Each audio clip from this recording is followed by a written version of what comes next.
ये औरत एक प्राचीन मम्मी है जो पिछले 5000 सालों से जिंदा है। इसे भारी जंजीरों से कसकर बांध कर रखा गया है ताकि ये कभी भाग न सके। इसके हाथों और गर्दन में लगी सिरिंजेस हर मिनट इसके शरीर में मर्क्यूरी डालती रहती हैं ताकि इसकी ताकत दबाई जा सके। कहा जाता है कि मर्क्यूरी में शैतानी ताकतों को कमजोर करने की शक्ति होती है, क्योंकि अगर ये औरत आजाद हो गई तो ये भयानक रेत के तूफान खड़े कर सकती है और सिर्फ उंगलियों की एक छुटकी से पूरी दुनिया को तबाह कर सकती है। इस रहस्यमयी औरत का नाम प्रिंसेस अहमनेत है। 11वीं सदी में एक क्रूसेडर नाइट को इंग्लैंड में दफनाया गया था। उसके साथ उसकी कब्र में एक रहस्यमयी लाल पत्थर भी रखा गया था। आज के समय में जब मजदूर एक नया अंडरग्राउंड ट्रांजिट सिस्टम बना रहे होते हैं, तब उन्हें एक प्राचीन कब्रिस्तान मिलता है जिसमें कई क्रूसेडर नाइट्स दफन होते हैं। कुछ ही देर बाद डॉक्टर हेनरी जेकिल वहां पहुंचता है। वो एक ऐसा आदमी है जिसे सुपर नेचुरल चीजों का जुनून है। आते ही वो पूरी एक्सकेवेशन अपने कंट्रोल में ले लेता है। वहाँ उसे एहसास होता है कि ये वही चीज है जिसकी तलाश वो कई सालों से कर रहा था, प्रिंसेस अहमनेत का खोया हुआ रहस्य। प्रिंसेस अहमनेत प्राचीन इजिप्ट के एक शक्तिशाली फिरौन की बेटी थी। वो बेहद खूबसूरत थी, लेकिन उतनी ही चालाक और खतरनाक भी। जो भी उसके रास्ते में आता वो उसे बख्शती नहीं थी। उस समय वो अपने पिता की इकलौती वारिस थी, इसलिए पूरा राज्य उसी के हाथों में जाने वाला था और लोग उसे देवी की तरह पूजते थे। लेकिन सिंहासन मिलने से पहले ही फिरौन के यहाँ एक बेटा पैदा हो जाता है, जिससे राजगद्दी का वारिस बदल जाता है। इस बात से अहमनेत खुद को अपने ही परिवार से धोखा खाया हुआ महसूस करती है। बदला लेने के लिए वो सेथ यानी मौत के देवता से एक खतरनाक समझौता कर लेती है। अपनी आत्मा के बदले सेथ उसे बेशुमार शक्तियां देता है, लेकिन बदले में अहमनेत को सेथ को एक इंसानी शरीर के जरिए दोबारा दुनिया में लाना होता है। अपने गुस्से में अंधी होकर वो न सिर्फ अपने पिता को मार देती है, बल्कि अपने छोटे भाई पर भी दया नहीं करती। लेकिन इससे पहले कि वो अपना वादा पूरा कर पाती, इजिप्ट के पुजारी उसे पकड़ लेते हैं और जिंदा ही मम्मी बनाकर सजा देते हैं। अहमनेत को जिंदा मम्मी बना दिया जाता है। इसके बाद पुजारी उसे इजिप्ट से बहुत दूर दफना देते हैं ताकि वो कभी वापस न आ सके। आज के इराक में यूएस आर्मी सार्जेंट निक मॉर्टन और उसका साथी क्रिस उस जगह की तलाश में जाते हैं जहां अहमनेत को दफनाया गया था। क्योंकि डॉक्टर हेनरी जेकिल ने ही उन्हें इस मिशन के लिए चोरी छिपे पैसे दिए होते हैं, इसलिए उन्हें ध्यान रखना होता है कि उनके ऑपरेशन का पता किसी और को न चले। लेकिन वहां पहुंचते ही उन्हें पता चलता है कि पूरा इलाका हथियारबंद बागियों से भरा पड़ा है। हालात इतने खतरनाक हो जाते हैं कि क्रिस डरकर वापस लौटना चाहता है, लेकिन निक उसे मिशन पूरा होने तक रुकने के लिए मना लेता है। कुछ ही देर बाद दोनों बागियों के साथ भयंकर गोलीबारी में फंस जाते हैं। मजबूर होकर उन्हें एयर स्ट्राइक बुलानी पड़ती है ताकि दुश्मन पीछे हट जाए। एयर स्ट्राइक के जोरदार धमाकों से वहां की जमीन धंस जाती है और गलती से अहमनेत की प्राचीन कब्र सामने आ जाती है। इसी दौरान निक लगभग उस विशाल गड्ढे में गिरने वाला होता है जो धमाकों की वजह से बना था। कुछ घंटों बाद कर्नल ग्रीनवे वहां पहुंचता है। आते ही उसे निक और क्रिस पर शक हो जाता है कि वो अपने सैनिक होने का फायदा उठाकर गैर कानूनी काम कर रहे हैं और प्राचीन कीमती चीजें चुराकर ब्लैक मार्केट में बेचते हैं। निक और क्रिस तुरंत उन आरोपों से इनकार कर देते हैं। वो कहते हैं कि वो वहां सिर्फ इसलिए आए थे क्योंकि उन्हें लगा था कि पास के गांव में बागियों ने कुछ लोगों को बंधक बना रखा है। उसी समय आर्मी आर्कियोलॉजिस्ट जेनी हॉल्सी वहां पहुंचती है और सबके सामने आते ही निक को जोरदार थप्पड़ मार देती है। गुस्से में वो कहती है कि कुछ रात पहले शहर में वो उसके साथ थी, लेकिन बाद में निक ने उसका एक जरूरी नक्शा चुरा लिया। हालांकि निक इस बात से साफ इनकार करता है। कुछ देर बाद जेनी की नजर जमीन में बने उस विशाल गड्ढे पर पड़ती है। वो हैरान हो जाती है जब उसे पता चलता है कि उस मकबरे का डिजाइन इजिप्शियन स्टाइल का है, जबकि वो लोग पर्शियन इलाके में खड़े हैं। उसके लिए ये बात बिल्कुल समझ से बाहर थी। जेनी ग्रीनवे को बताती है कि उसका काम ऐसे कीमती आर्टिफैक्ट्स को सुरक्षित करना है जिनकी कीमत अरबों डॉलर हो सकती है, इसलिए वो खुद नीचे जाकर जांच करना चाहती है कि आखिर वहां छिपा क्या है। इस वजह से ग्रीनवे निक और क्रिस को जेनी के साथ नीचे जाने का आदेश देता है, लेकिन वो सख्त चेतावनी भी देता है कि उन्हें वहां 2 घंटे से ज्यादा नहीं रुकना है। कुछ ही देर बाद तीनों उस प्राचीन मकबरे के अंदर पहुंच जाते हैं। जैसे ही वो नीचे वाले चेंबर में पहुंचते हैं, निक देखता है कि गुफा की छत से लगातार मरकरी टपक रही है। जेनी बताती है कि प्राचीन इजिप्शियन मान्यताओं के अनुसार मरकरी का इस्तेमाल बुरी आत्माओं को दूर रखने और कमजोर करने के लिए किया जाता था। शायद इसी वजह से इस जगह को ऐसे बनाया गया था। वो लोग मरकरी के बहाव का पीछा करते हुए दूसरे चेंबर तक पहुंचते हैं। वहां जेनी पूरे इलाके की जांच करने लगती है, जबकि क्रिस चुपके से वहां बिखरे पड़े कंकालों से सोने के गहने चुराने लगता है। जेनी नोटिस करती है कि वहां मौजूद सारी मूर्तियां मर्क्यूरी लेक की तरफ मुड़ी हुई हैं। मामला तब और अजीब लगने लगता है जब उसे एहसास होता है कि वहां ऐसी कोई तैयारी नहीं है जो आम तौर पर मृतकों को अगले जीवन तक पहुंचाने के लिए की जाती थी। तभी जेनी को अचानक समझ आता है कि ये कोई साधारण मकबरा नहीं बल्कि एक प्राचीन जेल है। वो बताती है कि मर्क्यूरी लेक से जुड़ी जंजीरों का मकसद किसी को अंदर खींचना नहीं था, बल्कि ये सुनिश्चित करना था कि जो भी वहां कैद कैद हो वो कभी भाग न सके। तभी ग्रीनवे उनसे संपर्क करता है और चेतावनी देता है कि बागियों का एक बड़ा ग्रुप तेजी से उनकी तरफ बढ़ रहा है। वो कहता है कि उन्हें तुरंत वहां से निकलना होगा, लेकिन जेनी वहां से जाने से मना कर देती है। वो कहती है कि जब तक उसे ये पता नहीं चल जाता कि मर्क्यूरी के नीचे आखिर छिपा क्या है, तब तक वो नहीं जाएगी। इसी बात पर क्रिस और जेनी के बीच बहस शुरू हो जाती है। इसी हंगामे के दौरान निक की नजर एक रस्सी पर पड़ती है, जो ऐसा लग रहा था जैसे वो पानी के नीचे किसी भारी चीज को पकड़े हुए हो। बिना देर किए निक उस पर गोली चला देता है। कुछ ही सेकंड बाद मर्क्यूरी लेक के अंदर से धीरे धीरे एक प्राचीन ताबूत ऊपर उठने लगता है। उसी समय गुफा के हर कोने से अनगिनत मकड़ियां बाहर निकल आती हैं। उनमें से एक मकड़ी क्रिस को काट लेती है, जिससे वो घबरा जाता है और डर के मारे हर दिशा में अंधाधुंध गोलियां चलाने लगता है। निक जल्दी से उसे शांत करने की कोशिश करता है और कहता है कि ये मकड़ियां जहरीली नहीं हैं, इसलिए घबराने की जरूरत नहीं है। इसके बाद निक उस ताबूत को घूरने लगता है और अचानक उसे एक अजीब विजन दिखाई देता है, जिसमें प्रिंसेस अहमानेत खुद उसके सामने आती है। वो उससे कहती है कि क्योंकि उसने उसे कैद से आजाद किया है, इसलिए अब वही चुना हुआ इंसान है। कुछ पलों बाद जेनी उसे झंझोड़कर हकीकत में वापस लाती है और कहती है कि उन्हें ताबूत को बाहर ले जाना होगा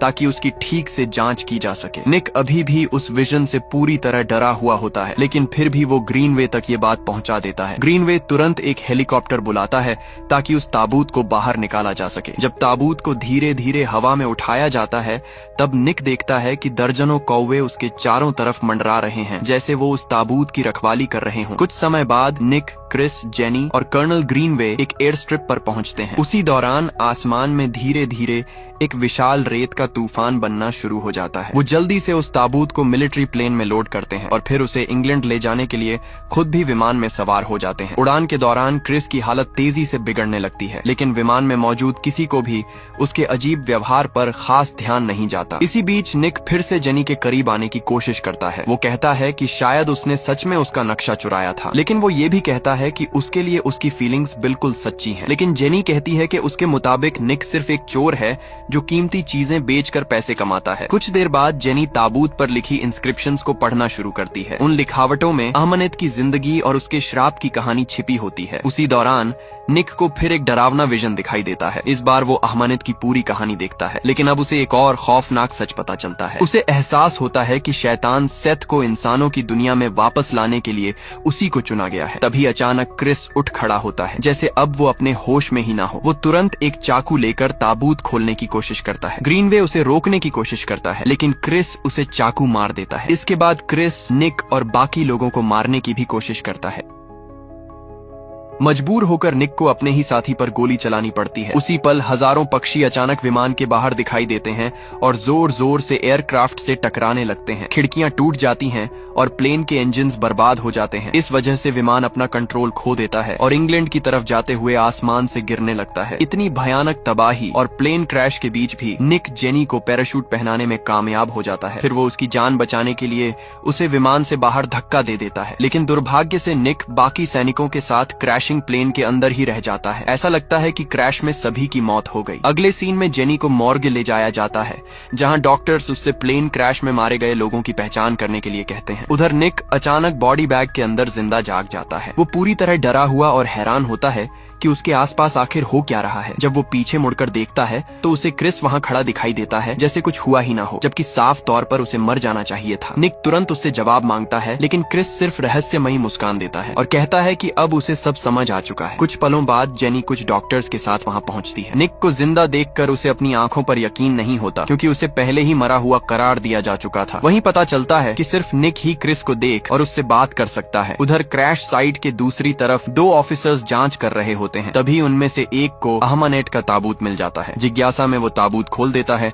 और अंदर अहमानेत की असली मम्मी वाली लाश देखता है। वो तुरंत अपने साथी को बुलाता है, लेकिन दूसरा ऑफिसर उसके पास पहुंच भी नहीं पाता कि अहमानेत अचानक जाग जाती है और उस पर हमला कर देती है। वो उस आदमी की जीवन शक्ति चूसने लगती है। जैसे जैसे वो ऐसा करती है, उसका शरीर और ताकत धीरे धीरे वापस आने लगती है। इसके बाद वो दूसरे ऑफिसर के साथ भी बिल्कुल यही करती है। तभी आखिरकार ये सच सामने आता है कि जो भी इंसान उसके हाथों मरता है, वो उसका गुलाम बन जाता जाता है और उसके हर आदेश का पालन करता है। इसी बीच निक और जेनी एक बार में जाते हैं और समझने की कोशिश करते हैं कि आखिर निक प्लेन क्रैश से कैसे बच गया, लेकिन दोनों में से किसी के पास भी इसका कोई जवाब नहीं होता। सारी बातों पर चर्चा करते हुए जेनी अचानक एक चौंकाने वाली थ्योरी बताती है। वो कहती है कि इतिहास में एक इजिप्शियन प्रिंसेस थी जिसे जानबूझकर इतिहास से मिटा दिया गया था, और उसका मानना है कि वो प्रिंसेस कोई और नहीं बल्कि अहमानेत ही थी। जेनी ये भी बताती है कि अहमानेत एक खास खंजर इस्तेमाल करती थी जिसके हैंडल में एक जादुई पत्थर लगा हुआ था। उसी खंजर की मदद से सेथ को इंसानी दुनिया में लाने वाला रिचुअल किया जाना था। आर्कियोलॉजिस्ट के मुताबिक बाद में वो पत्थर उस खंजर से अलग हो गया था और क्रूसेडर्स उसे चुराकर अपने एक नाइट के साथ छिपा कर ले गए थे। जेनी बताती है कि हाल ही में उन्हें एक प्राचीन क्रूसेडर सेमेट्री मिली थी और उसे पूरा यकीन है कि वही खोया हुआ पत्थर वहां छिपा हो सकता है। जब जेनी ये सब बता रही होती है तब निक बार बार क्रिस को कमरे के अलग अलग कोनों में खड़ा देखता रहता है, जैसे वो हर जगह उसका पीछा कर रहा हो। इस वजह से परेशान होकर निक खुद को संभालने के लिए बाथरूम में चला जाता है, लेकिन जब वो आईने में देखता है तो वहां भी उसे क्रिस दिखाई देता है। अब निक को लगने लगता है कि शायद वो सच में अपना दिमाग खो रहा है। तभी क्रिस उससे कहता है कि उन दोनों को अहमानेत ने श्राप दिया है और अगर निक ने उसके लिए तय किए गए रास्ते का पालन नहीं किया तो उनकी हालत और भी बदतर हो जाएगी। इसी बीच जेनी चोरी छिपे हेनरी जेकिल से संपर्क करती है और उसे निक के साथ हो रही सारी घटनाओं के बारे में बताती है। हेनरी उसे आदेश देता है कि वो तुरंत निक को उसके पास लेकर आए, लेकिन ध्यान रखे कि उसे अभी पूरा सच पता न चले। मानसिक रूप से टूट चुका और बेहद परेशान निक भटकते हुए एक अंधेरी गली में पहुंच जाता है। तभी अचानक अहमानेत उसके सामने दिखाई देती है। उसी समय हजारों चूहे उसके पीछे पीछे आने लगते हैं और फिर सीधे निक की तरफ दौड़ पड़ते हैं, लेकिन बाद में पता चलता है कि ये सिर्फ एक और डरावना विजन था। असल में निक सड़क के बीचों बीच खड़ा था और एक कार उसे लगभग टक्कर मारने वाली थी। जेनी तुरंत उसे खींचकर बचा लेती है। इसके बाद निक उससे कहता है कि अहमानेत को लेकर उसकी थ्योरी बिल्कुल सही थी। वो जेनी को उन डरावने विजन्स के बारे में बताता है जो उसे लगातार दिखाई दे रहे हैं, लेकिन जेनी कहती है कि शायद ये सब मर्क्यूरी के असर की वजह से हो रहा है। फिर भी निक जोर देकर कहता है कि उसे खुद ताबूत देखना होगा, क्योंकि उसका मानना है कि अगर वो अहमानेत की असली लाश देख लेगा तो साबित हो जाएगा कि ये सब सिर्फ उसके दिमाग का वहम है। उधर अहमानेत अलग अलग आदमियों की जीवन शक्ति चूसती रहती है। इससे उसकी ताकत लगातार बढ़ती जाती है और उसका असली इंसानी रूप भी लगभग पूरी तरह वापस आ जाता है। कुछ देर बाद निक और जेनी वापस क्रैश साइट पर पहुंचते हैं। जेनी सीधे ताबूत की तरफ चली जाती है, जबकि निक अजीब तरीके से पास के एक चर्च की तरफ खींचा चला जाता है। जैसे ही वो चर्च को देखता है उसे फिर अहमानेत का विजन दिखाई देता है और जब वो अचानक होश में आता है तब उसे एहसास होता है कि वो पहले ही चर्च के अंदर पहुंच चुका है। कुछ ही देर बाद अहमानेत के गुलाम उसे चारों तरफ से घेर लेते हैं और पकड़ लेते हैं। तभी अहमानेत वहां आती है ताकि सेथ को दुनिया में लाने वाला रिचुअल शुरू कर सके। वो एक प्राचीन स्टेच्यू को तोड़ देती है जिसके अंदर सेथ का खंजर छिपा हुआ था, लेकिन जैसे ही वो निक को खंजर से मारने वाली होती है उसे पता चलता है कि खंजर में लगा जादुई पत्थर गायब है। ये देखकर वो गुस्से से पागल हो जाती है। उसी समय जेनी चर्च के अंदर पहुंचती है, लेकिन अहमानेत तुरंत उस पर हमला कर देती है। निक और जेनी किसी तरह उन मम्मियों से लड़ते हैं और उन्हें गिराकर अहमानेत से बच निकलते हैं। आखिरकार दोनों चर्च से भागने में कामयाब हो जाते हैं। भागते समय जेनी को एहसास होता है कि निक का अहमानेत के साथ कोई अजीब कनेक्शन है, क्योंकि उसका दिमाग हमेशा उसे सीधे मम्मी की सही लोकेशन तक ले जाता है। निक तुरंत इस बात से इनकार करता है, लेकिन कुछ ही पलों बाद उसे अचानक एहसास होता है कि बिना ध्यान दिए वो गाड़ी वापस उसी चर्च की तरफ मोड़ चुका है, जैसे कोई उसके दिमाग को कंट्रोल कर रहा हो। तभी उसे समझ आता है कि अहमानेत सच में उसके दिमाग के अंदर मौजूद है और धीरे धीरे उस पर अपना असर डाल रही है। दोनों फिर वहां से भागने लगते हैं, लेकिन थोड़ी देर बाद अहमानेत की मम्मियां उनका पीछा करने लगती हैं। इसी चक्कर में उनकी गाड़ी बेकाबू होकर क्रैश हो जाती है। कुछ पलों बाद अहमानेत वहां पहुंचती है और अपनी शक्तियों से निक को आसानी से जमीन पर गिरा देती है, लेकिन इससे पहले कि वो जेनी को मार पाती, अचानक हथियारों से लैस कुछ लोग वहां पहुंच जाते हैं। उनके पास खास तरह के वेपन्स होते हैं और वो जेनी को मम्मी से बचाने में कामयाब हो जाते हैं। अहमानेत को पकड़ने के बाद उन रहस्यमयी लोगों में से एक आदमी निक के पास आता है और तुरंत उसे बेहोश कर देता है। कुछ देर बाद निक एक रहस्यमयी फैसिलिटी के अंदर होश में आता है जिसे वो पहचान नहीं पाता। वहीं आखिरकार डॉक्टर हेनरी जेकिल उससे अपना परिचय कराता है। हेनरी बताता है कि वो प्रोडिजियम नाम की एक गुप्त ऑर्गेनाइजेशन का लीडर है जिसका काम दुनिया भर में मौजूद खतरनाक सुपरनैचुरल खतरों को ढूंढना और खत्म करना है। फिर ये भी पता चलता है कि हेनरी खुद भी एक शैतानी बीमारी से संक्रमित है जो धीरे धीरे उस पर कब्जा कर लेती है। इसी वजह से वो खुद को लगातार एक खास सीरम इंजेक्ट करता रहता है ताकि उसका शैतानी बदलाव रुक सके। इसके अलावा हेनरी ये भी बताता है कि जेनी काफी समय से प्रोडिजियम के लिए काम कर रही है और शुरू से ही अमानत के मामले पर नजर रख रही थी। इसके बाद हेनरी निक को दिखाता है कि उन्होंने अमानत को सही सलामत पकड़ लिया है और अब वो अपनी शक्तियों का इस्तेमाल नहीं कर सकती क्योंकि उसकी नसों में सीधे मर्क्यूरी इंजेक्ट की जा रही है। हेनरी समझाता है कि धीरे धीरे अमानत के शरीर में मौजूद मर्क्यूरी जम जाएगी और आखिरकार उसे पूरी तरह मार डालेगी। कुछ देर बाद अमानत फिर निक से बात करती है। वो कहती है कि जैसे ही सेथ पूरी तरह उसके शरीर पर कब्जा कर लेगा, निक अमर हो जाएगा और उसके पास जिंदगी और मौत दोनों पर शक्ति होगी। वो ये भी कहती है कि निक राजा बनेगा और वो खुद रानी बनेगी और दोनों मिलकर पूरी दुनिया पर राज करेंगे। कुछ ही पलों बाद मर्क्यूरी के असर से अमानत का शरीर जलने लगता है। हालांकि निक जानता है कि वो कितनी खतरनाक है, फिर भी वो हेनरी से विनती करता है कि वो उसे तकलीफ देना बंद करे। ये बात हेनरी को हैरान भी करती है और उसके अंदर दिलचस्पी भी जगाती है। इसी बीच हेनरी के आदमी खंजर का खोया हुआ पत्थर ढूंढ निकालते हैं। उधर अमानत जेनी से रहस्यमयी अंदाज में बात करती है। वो उसे याद दिलाती है कि खंजर, पत्थर और निक तीनों को एक ही जगह पर किसी खास वजह से लाया गया है। फिर वो जेनी से पूछती है कि आखिर उसे क्या लगता है हेनरी का असली इरादा क्या है। तभी अचानक जेनी को हेनरी की असली योजना समझ आ जाती है। हेनरी चाहता था कि सेथ निक के शरीर पर कब्जा कर ले ताकि मौत के देवता को एक असली इंसानी शरीर मिल सके और जैसे ही सेथ इंसानी रूप में आए वो उसे हमेशा के लिए मार सके। जेनी तुरंत हेनरी से इस योजना को लेकर सवाल करती है, लेकिन हेनरी कहता है कि चाहे वो कुछ भी कर लें, अमानत के श्राप की वजह से निक की मौत आखिरकार तय है। ये सुनकर गुस्से में निक हेनरी का सीरम छीन लेता है और कहता है कि जब तक वो कोई दूसरा रास्ता नहीं ढूंढेगा उसे सीरम वापस नहीं मिलेगा। लेकिन अब बहुत देर हो चुकी थी। सीरम ना मिलने की वजह से हेनरी पूरी तरह अपने डरावने मॉन्स्टर रूप मिस्टर हाइड में बदल जाता है। जैसे ही उस मॉन्स्टर को बंद करने के लिए चेम्बर खुद ब खुद सील होने लगता है, जेनी और एक गार्ड वहाँ से भाग निकलते हैं, लेकिन निक उसी कमरे में मिस्टर हाइड के साथ फंस जाता है। इसी दौरान अमानत एक टेक्नीशियन को अपने कंट्रोल में ले लेती है और उसकी मदद से अपनी कैद से आजाद हो जाती है। भयानक लड़ाई के बाद निक किसी तरह मिस्टर हाइड को काबू में कर लेता है और उसे दोबारा सीरम इंजेक्ट कर देता है, जिससे वो फिर से सामान्य इंसान बन जाता है। कुछ देर बाद जेनी वहाँ पहुँचती है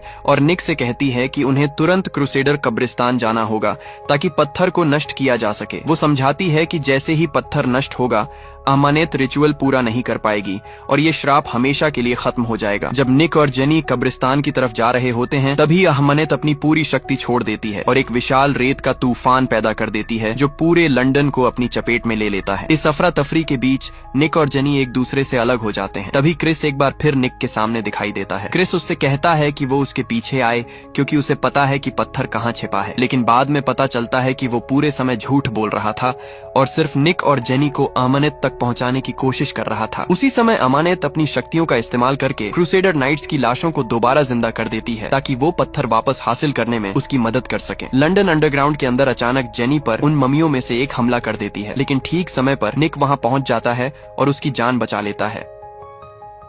लेकिन तभी उन ममियों में से एक उन्हें दीवार तोड़कर दूसरी तरफ फेंक देती है जहां प्राचीन कब्रिस्तान का पानी से भरा हिस्सा मौजूद होता है। निक एक बार फिर जेनी को दूसरी मम्मी से बचा लेता है, लेकिन इससे पहले कि दोनों वहां से निकल पाते अमानत अचानक आ जाती है और जेनी को पानी के अंदर खींच ले जाती है। निक तुरंत उनके पीछे पानी में कूद जाता है, लेकिन कुछ ही देर में उसकी सांस खत्म होने लगती है और मजबूर होकर उसे वापस ऊपर आना पड़ता है। फिर वो दोबारा पानी के अंदर जाता है। जब वो वापस नीचे पहुंचता है तो दूर उसे जेनी का बेहोश शरीर दिखाई देता है जिसके चारों तरफ कई ममियां खड़ी होती हैं। निक लगभग उसके पास पहुंच जाता है, लेकिन तभी और ज्यादा ममियां उसे रोकने आ जाती हैं। आखिरकार वो किसी तरह उनसे बच निकलता है और तेजी से तैरते हुए जेनी को लेकर सतह तक वापस आ जाता है, लेकिन तब तक बहुत देर हो चुकी होती है। जेनी अब जिंदा नहीं रहती। कुछ पलों बाद अमानत वहां आती है और निक को समझाने की कोशिश करती है। वो उससे कहती है कि जेनी को भूल जाओ और उसकी मोहब्बत को स्वीकार कर लो, लेकिन हर बार जब निक जेनी की बेजान लाश को देखता है उसका गुस्सा अमानत के लिए और बढ़ जाता है। इसीलिए वो वो तुरंत अहमनेत पर हमला कर देता है, लेकिन अहमनेत आसानी से उसे हरा देती है। फिर भी लड़ाई के दौरान निक किसी तरह उससे खंजर छीनने में कामयाब हो जाता है। वो पत्थर को नष्ट करने ही वाला होता है